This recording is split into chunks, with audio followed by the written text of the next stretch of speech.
Americans overwhelmingly support Arizona's right to control illegal immigration, but the liberal media don't. They're pushing a left-wing agenda and calling it news. It's time the liberal media tell the truth. Go to tellthetruth2010.org and join the fight.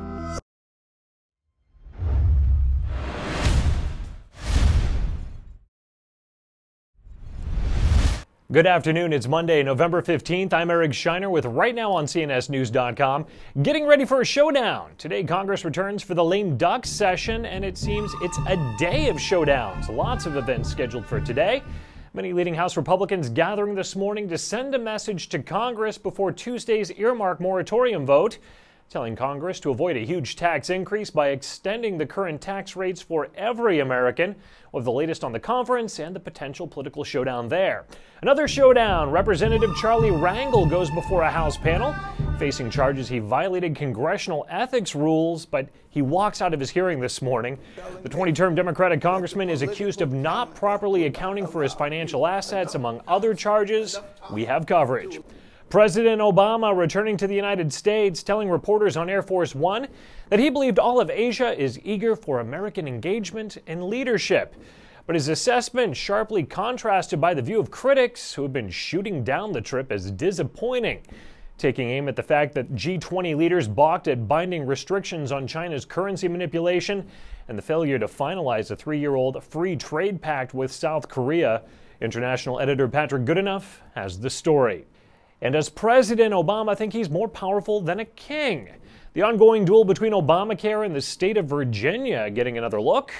Virginia Attorney General Ken Cuccinelli, who has filed a federal lawsuit seeking to overturn the health care law signed by the president, says that that law, which mandates that individuals must buy government-approved health insurance plans, is seeking a power over the lives of Americans that even King George III did not claim to possess. When you have a case that's unprecedented like this, you literally span the length and breadth of American history in discussing the meaning of the particular power at issue. And if you go back before 1776, just 2 years, to 1774, go to the First Continental Congress. Delegates from all 13 colonies showed up, signed a document where they cheerfully acknowledged, their phrase, cheerfully acknowledged the right of the Parliament and the King to regulate their commerce. And in the same document, they boycotted British goods. So go across the Atlantic, and King George III and the Parliament aren't happy about this because their merchants are taking a beating on it, just taking a beating. So, of course, they call their lawyer, what everybody does, then as now the Solicitor General, and they had a conversation and determined that, in fact, the colonists were within their legal rights and that they couldn't compel them to buy British goods. Now go forward 236 years, and you see where I'm going. Right. We now have a Congress and a president who believe they can order you to buy a product. King George III and the Parliament of Great Britain, whom we rebelled against, acknowledged that they could not.